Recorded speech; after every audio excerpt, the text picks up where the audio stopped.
За өрөөмөндөө галзуу кино сувагта тавтаа морилцгоо манайхан.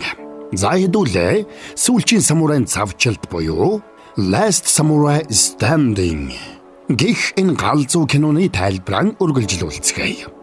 Та нарыг нэг удаан хүлээлгээгүй гэж найдаж байна. За тэгээд энэ галзуу киног та нарт ярьж өгөхөд дугаарыг маань хамтрагчаар 1998 оноос хойш олон улсын стандартыг баримтлан тасралтгүй үйл ажиллагаагаа явуулж байгаа эрэгтэйчүүдийн ууган эмнэлэг болох гард манлай эмнэлэг хамтран ажиллаж байна. Ер нь тэгээд манайхаа өвдсөн хойно биш өвдөхөөс өмнө өрчлөөд үзүүлчихэл ер нь гэмгүй шүү тийм ээ. За тэгээд мөн брогийнх нь хоолоо өвдсөн байгааг та нар маань мэдж байгаа байх. Тэгээд тайлбараа эхлэхээс өмнө сабадрагуул саба дарцсан бол лайк дарахаа манайхан мартуу. Ингээд энэ галзуу киноны тайлбартаа хэдүүлээ орцгоё.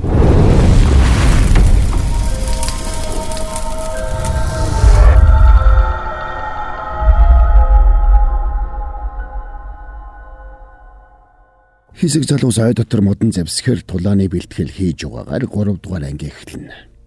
Кёха Чирью сэлмийн эрдмийг самурай нарын сэлмийн эрдмийн их сургууль гэж үздэг. Гэхдээ олон хүн энийг аль нэрт тусдаж үгүй болсон гэж бодож байлаа.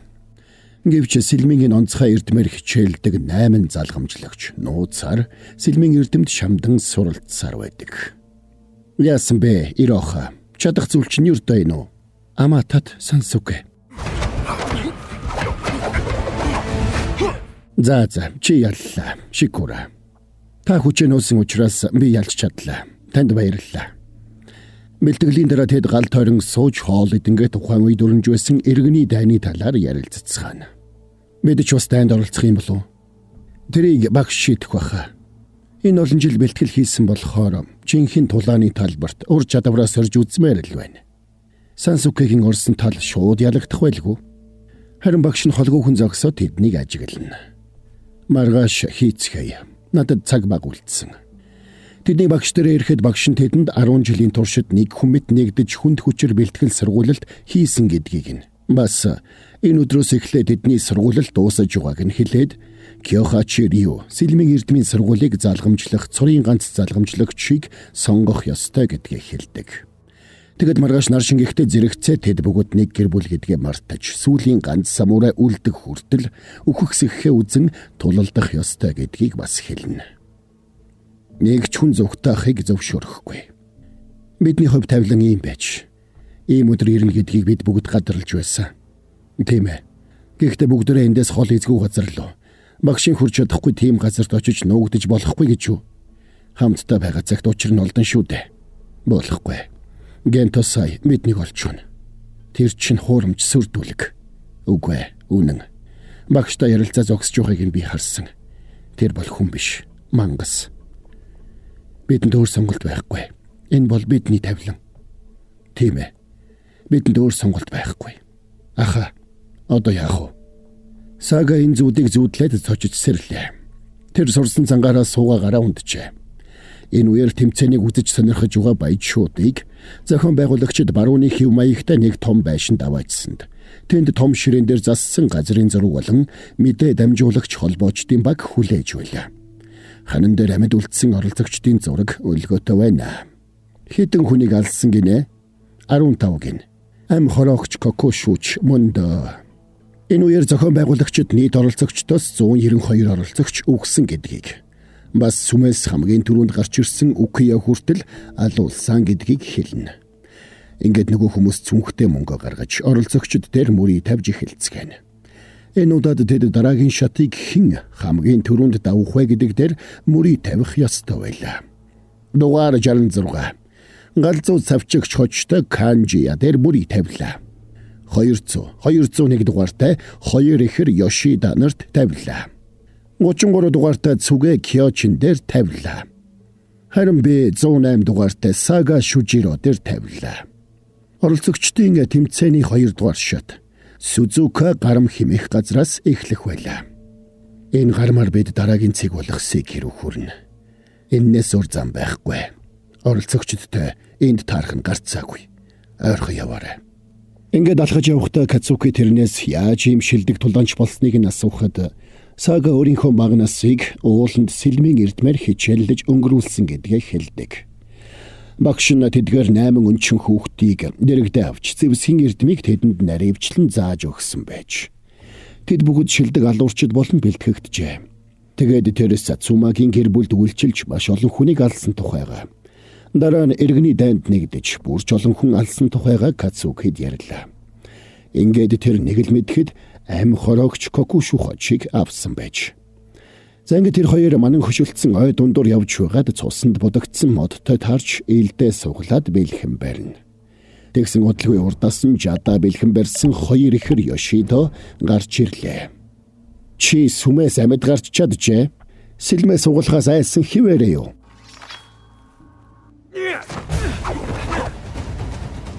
Сагата тулалдаад нэмэргүй болохыг ойлгосон хоёр ихэр Кацуки руу дайрсанд Кацукич Сагагийн тушаалаар хар хурдаараа зогтдог. Ингээд тэр хоёр ихэр ах дүүсээс арай хин зогтож чадсан ч хэд алхаад баахан өгсөн хүмүүстэй таарлаа. Удалгүй тэр хүмүүсийг ядсан хүн болох нэг эмэгтэй гарч ирээд Сага руу улайран дайрсан нь Сагагийн номын дүү Ирохо байлаа. Танаас болоод мэд ямар их зовлон амсныг мэдхүү. Хайж өргсөн дүүнэрийн талаар бодож үзсэн удаа би юу? Уулнаас зогтож бүх амьдралынхаа туршид сүнс шиг амьдрах ямар байсныг мэдхүү. Намайг уучлаарай. Энэ үеэр ихэр ах дүүсч тэдэн дээр хар хурдаараа гүгээд ирлээ. Тэгсэн тэдэндээ зэрэгцээд өөр хэд хэдэн самурайнууд хурж ирнэ. Ингээд хоёр ихрийг тэдэн лүү хашгираад тайрахтаа зэрэгцээд ном сумтай самурайнууд гарч ирээд харагдсан бүхнээ хайр найргүй харвцгаана.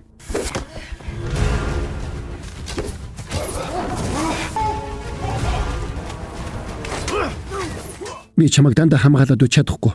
Өөрийгөө хамгаал. Эсвэл үх. Харин тэднийг өөр нэг харваж алсаас анхааралтай ажиглаж байдаг. Манай гурав зугтаасаар хоорондоо алалцаж байгаа өөр хэсэг самурайнуудын хажуугаар гарчгүй лээ. Тэгээд цагаа тэдний нөгөө хоёроосоо холдуулаад сумнаас бултаж үсэрч хараасаар хажуу тийшээ гүйдэг. Зангад гүөх явцдаа Сага харвачтаас ганц нэгийг нь устгаж байсан ч нөгөөдөл нь тал талд гараад тэднийг бүсэлж авцгаана. Хэдийгээр манай гурав сумнаас өөрсдийгөө чадах ядахаараа хамгаалж байсан ч ийм байдлаар удаан тисэхгүй тодорхой болно. Гэвч энэ үеэр нөгөө харваач хөндлөнгөөс оролцож эсрэг талын харваачдыг бүгдийг нь зөвл дуусгадаг. Сэлмэ хуйнд нь хий. Яагаад бидэнд тусалж байгаа юм? Манай омгийн ёс суугамаа. Хүүхдийн цус урсгах нь хамгийн адгийн нүгэл. Харин хүүхдийг хамгаалж байгаа хүнийг дээдлэн хүндлэх ёстой. Хүлээгэж танд маш их баярлалаа. Та нэр алдраа хэлж хайрлаач. Камо юу коча. Энэ хүүхэд та нартай хамт байгаа цагт би та нарыг онлохгүй. Айн хүн байна. Айн хүн гинэ. Хойд нутгийн омог байгаа юм. Хоккодатегийн тулаанд эднэртэй нүүр тулж явлаа. Тэгэхэр зар Хоккайдод хүртэл очсон гэсэн үг. Тэгэд Сага амиа алдсан харвачдын гууг тастаж яваад Кацуки Ирохо хоёрт өгч яаран цааш хөдөлдөг. Хэрвээ чи намайг үнэхээр алмаар байгаа бол эхлээд Токио хүр. Хүлээ. Би хамт явъя. Надаас дахиж зогтно гэж бүү бод. Энэ үеэр дотоод хэргийн яамны байранд цагдаагийн дарга генерал Каважи дааж авсан хэргийнхээ талаар сайдда рапорт өгч байлаа. Тэрээр хуучин самурайнууд буюу Шизоку нар Тэнэр юужи сүмд олноороо цуглаж хоорондоо алалцаад тэндээс хөдөлж явах зам зураа өөр хоорондоо тулалдсаар яваа гэдгийг илтгэхэд энийг сонссон сайдын туслах их гайхлаа. Бас тэднийг Токио руу чиглээд ирж яваа бололтой гэдгийг хэлээд олон зэвсгэлсэн самурайнууд тэднийг дагсан олон буутай цэргүүд Токиог чиглээд ирж яваа нь ямар нэг бослог үмэн дэгдэх гэж байгаагаас гарцаагүй гэж үзэж байгаагаа илтгэн. Хэрвээ тэд бослог дэгдэх гэж байсан бол хоорондоо байлдахгүй байх байсан. Гэхдээ энэ хэргийг зүгээр орхивол илүү том хямрал болж мэднэ. Кавачи тэр буутай цэргүүд хаанхын хүмүүс болохыг яаралтай олж тогтоо. Бас өнгөрсөн сарын туршид хот хооронд хийгдсэн морзон холбоонуудыг бүгдийг нь шүүж сэжигтэй зүйл байгаа эсхийг шалга. За энэ үеэр тэмцээний оролцогчид тэмцээний дараагийн шатны барай болох Секи тосхонд ээлж дараалан ирцгээж байлаа. Эндээс хөдлөхийн тулд оролцогч бүр дор хаяж 3 оноотой байх ёстой. Мань гуравч тэнд ирээд гууг нь шалгах хүмүүсийг хайж байна. Удалгүй дараагийн шат руу нэвтрүүлэх хүмүүстэй уулзсанд цаадуулан тэднээс гуугаа шалгуулахыг шаардлаа. Сага Кацуки хоёр тус бүр 3 гуу цуглуулсан бол Ирохо бас 3 гуу цуглуулсан байлаа. Тиймээс цаадуулан Кацукигийн нэмэлт 3 гууны оронд 3 оноотой тэнцэх нэг улаан өнгийн гууг өгдөг. За байж байгаарай. Бороо эрүүл мэндтэй чинь холбоотой нэг чухал юм хэлсгэлээдгий. Дугаарыг маань хамтрагчаар ажиллаж байгаа Гард Манлай эмнэлэг нь 1998 оноос хойш олон улсын стандартыг баримтлан тасралтгүй үйл ажиллагаагаа явуулж байгаа эрэгтэйчүүдийн ууган эмнэлэг. Эрэгтэйчүүдийн үзлэг, оншилгоо, мэс засал болон бүх төрлийн шинжилгээ авахаас гадна олон төрлийн багцаас сонголтоо хийж үйлчлүүлэх боломжтой юм байна. Найдвартай эмнэлгийг сонгож үйлчлүүлэх нь хамгийн чухал гэж байгаа. Гард Манлай эмнэлэг. Энэ зур сага тэдний толгойлогчоос энэ бүхний ард хэн зохион байгуулж байгааг асууж шалгаасан ч цаадах нь хариулсангүй. Гэхдээ та нар Котокуг өмнө нь тоглож байсан гэдэгт би итгэлтэй байна. 3 хорхой мөн бидтэй. Аян замдаа сайн яваарай.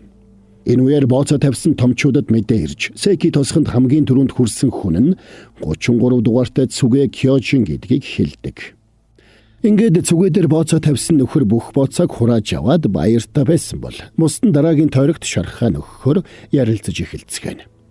Ингээд дараагийн тойргийн бооцоо эхэллээ. Энэ удаад тэд дараагийн барай болох Чирюуд хин хамгийн түрүүнд хүрэхийг таах ёстой байлаа.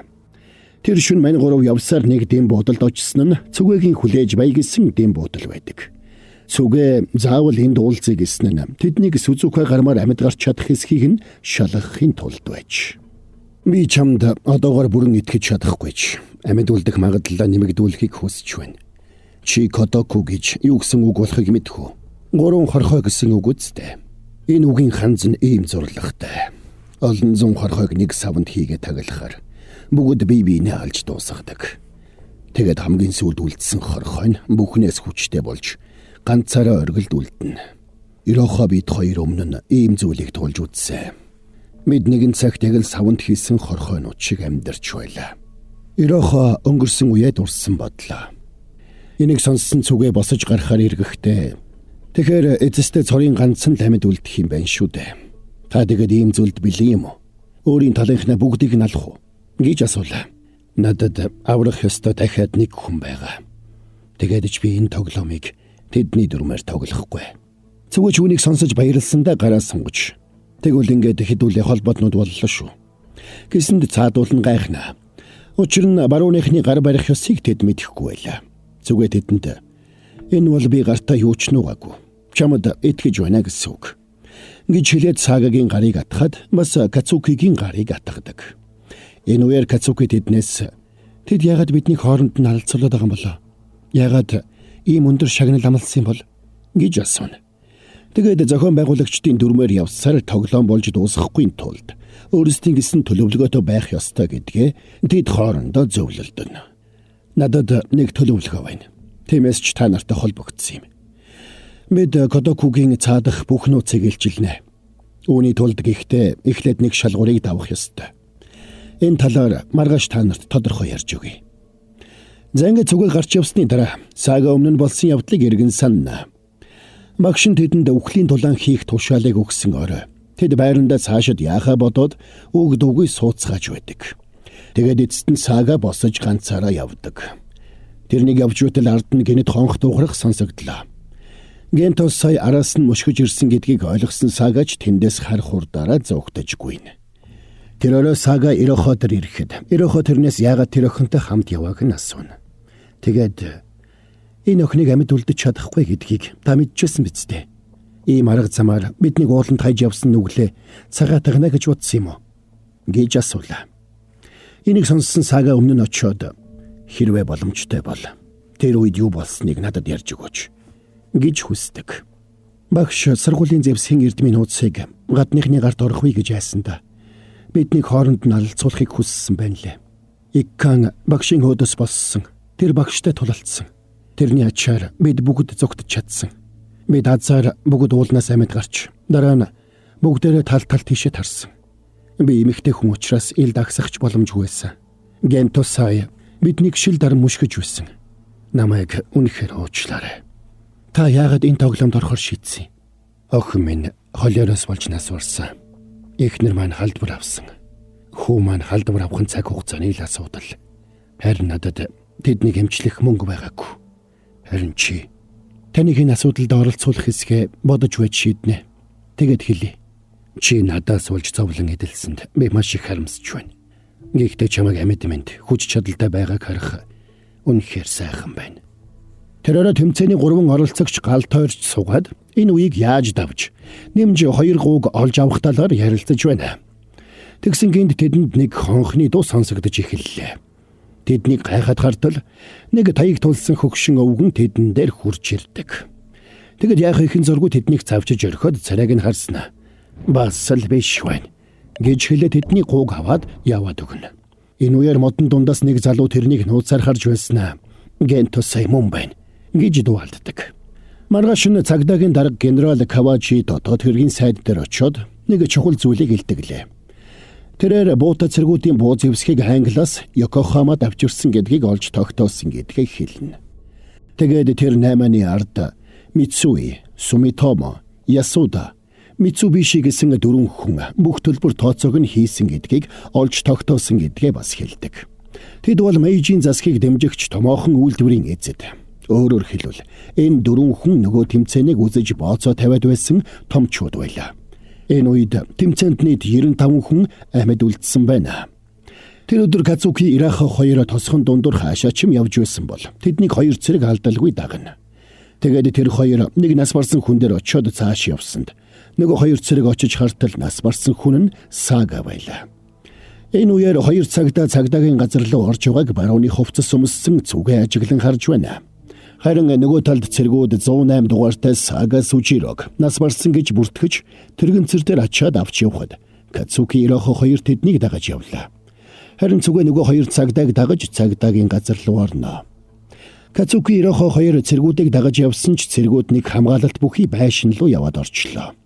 Тэр цэргүүд нэг өрөөнд орж Сагагийн цогцсыг гаргаж шидэд 108 дугаартай Сага Сужиро 14 цаг 17 минутад Куанагаас нас барсан байдалтай олдсон гэж хэлэхэд цаадах нь энэ мэдээг бүртгэж авдаг. Харин нөгөө талд цүгэ нөгөө 2 цагдааг дагаж цагдаагийн газрын зойрын давхар руу орж байлаа. Энэ үеэр үгсэн дөр үзүүлж байсан Сага сэмхэн босож нэг цогцсноос бүсийг нь тайлж аваад бүртгэлийн ажилтныг боож ална. Тэгээд тэнд байсан бүртгэлүүдийг нэгнгүй шалгаж эхэлнэ. Тэгсэн тэнд нь Мицуи банкны бичиг баримт, данс тооцоонууд байлаа. Өөрөөр хэлбэл тэрнийг банкны салбарын арын өрөөнд оруулсан нь тэр байж. Энэ үеэр хамгаалтын албаны дарга Сакура банк руу орж явааг Ирохо хардаг. Цүгэ нөгөө 2 цагдааг дагаад зойрын давхарт ортол тэнд нэг самурайг хорсон байна. Тэр самурай тэмцээнд оролцож байгаа зогтож цагдаагийн газарт ирсэн нь тэр байж. Тэр цагдаа нарыг хараад баярлж би болсон бүх явдлыг та нарт хэлж өгье гэсэн ч нөгөө 2 цагдаагийн нэг буу гаргаж ирээд тэрнийг өчиггүй буудаж унагадаг. Зүгээр тэдний энэ бүх үйлдэлийг нууцаар ажиглаж угаад гарсныхан дараа зөрөөд дотогш ордог. Энэ үеэр банкны салбар дээр очисон Сакура дугаар 108-ын цогцос энд байгаа гэсэн үү гэсээр дотогш орж ирлээ. Гэвч орж ирсэн даруйдаа бүртгэлийн ажилтан амиа алдсан болохыг анзаарч хулган дотогш ороод ирсэн болтой гэж хэлэхэд цаадуул нь бууга бэлтгэж эхэллээ. Дотогш нэвтэрсэн цүгээг гарч амжаагүй байтал 2 цагдаа эргээд ороод ирнэ. Чи хингэгч вэ? 4-р хорооны Такаяма байна. Миний доор ийм нэртэй хүн байдгийг санахгүй байх чинь чамд энэс арай дээр хэлэх үг олдсонгүй юу? Цүгэ Кёжин. Нөгөө талд Сакуратай тулах нь гарцаагүй болсон Сага сэлмээ суглаад дайрахад бэлднэ. Чи зугтаах төлөвлөгөөгөө мартаж орхоо юу? Гараад ирээ. Бидхи ингэж удаашруулад бай. Сага Кокушу. Накамура Ханжиро. Намайг одоо Сакура гэдэг болсон. Чамайг тэнэр юу жисүнд андо хөнөхийг харсан. Би чамайг битүүхэндээ дэмжиж байлаа. Би тэр үед чамайг үгсэн гэж бодсон. Амьдрал сони юм шүү. Би бүх амьдралынхаа туршид чам шиг болохыг хүсдэг байлаа. Тэгвэл та нар юунд хүрэх гэж ийм зүйл зохион байгуулад байгаа юм. Хуучны найзууд уулзахаараа нэг бол саке хувааж уудаг. Нэг бол тулалддаг биш үү? Энэ үеэр цагдаагийн дарга генерал Кавачи 4 захирлын сууж бооцоо тавьж байгаа байшин руу ирж байна. Тэгээд тэрнийг өрөө рүү явж ороход нөгөө 4 зочин босч ирдэг. Харин нөгөө талд дотоод хэргийн сайдад өөр нэг мэдээ ирсэн нь Морзор мэдээ дамжуулж байсан газрын эцсийн цэг нь Токиогийн цагдаагийн газар болохыг олж тогтоосон байна. Тиймээс дотоод хэргийн сайдын багийнхан цаашид генерал Кавачид бүрэн итгэж болох хэсэг талаар зөвлөлдөж эхэлдэг. Ноёда та бүхнийг удаан хүлээлгэсэндээ хүлцэлвчи. Та энэ бүхнийг зохион байгуулад маш завгүй байсан гэдгийг ойлгож байна. Та бүхний дэмжлэгт талархаж байна. Таны хийж байгаа бүхэн улс орны төлөө учраас хэрэгтэй бүхнээ бидэнд хэлээрэй. Баярлалаа. Самурай нар бол сүнстэй адилхан. Тиймээс бид тэднийг заавал ор мөргүй зүйл дуусгах ёстой. Тиймээс та бүхнийг хамтдаа эхлүүлсэн бүхнээ хамтдаа дуусгацгаахыг хүсье. Улс орныхоо маргааш төлөө. Кодоку тэмцээнд 70 оролцогч үлдсэн байлаа. За энд хүрээд энэ галзуу киноны тайлбар маань дуусч байна. Юу ямар хурдан дуусчт юм бэ гэж та нар бодож байгаа байх аргагүй. Яахын аргагүй галзуу сонирхолтой кино учраас хурдан дуусч байгаа юм шиг санагдж байгаа байх. Тэгэхээр юм байна манайхан. Хэдүүлээ дараагийн part 3-ын тайлбараар энэ киноны тайлбараа дуусгацгаая. Энэ киноны маань эхний улирал нь 6 анги гараад дуусчихсан шүү дээ. Тийм учраас хэдүүлээ сүүлийн 2 ангийнхын тайлбарыг part 3-аар сонирхцгоно. За тэгээд блогийнхын тайлбар ойлгомжтой байж таалагдсан гэж найдаа. Таалагдсан бол та нар маань we need part 3 гэсэн комментиг үлдээгээрэй. За тэгээд энэ галзуу киног та нарт ярьж өгөхөд дугаарыг маань хамтрагчаар 1998 оноос хойш олон улсын стандартыг баримтлан тасралтгүй үйл ажиллагаагаа явуулж байгаа эрэгтэйчүүдийн ууган эмнэлэг болох гард манлай эмнэлэг хамтран ажиллалаа. Гард манлай эмнэлэг нь 1998 оноос хойш олон улсын стандартыг баримтлан тасралтгүй үйл ажиллагаагаа явуулж байгаа эрэгтэйчүүдийн ууган эмнэлэг. Эрэгтэйчүүдийн үзлэг, оншилгоо, мэс засал болон бүх төрлийн шинжилгээ авахаас гадна олон төрлийн багцаас сонголт хийж үйлчлүүлэх боломжтой юм байна. Найдвартай эмнэлгийг сонгож үйлчлүүлэх нь хамгийн чухал гэж байгаа. Гард манлай эмнэлэг. За тэгээд та нар маань саба дараагүй бол саба, дарцсан бол лайка дарахтал тэгэл болоо явчих юм шүү. Ингээд хэдүүлээ дараагийн бас нэгэн галзуу киноны тайлбараар тун удахгүй эргээд уулзцгаая.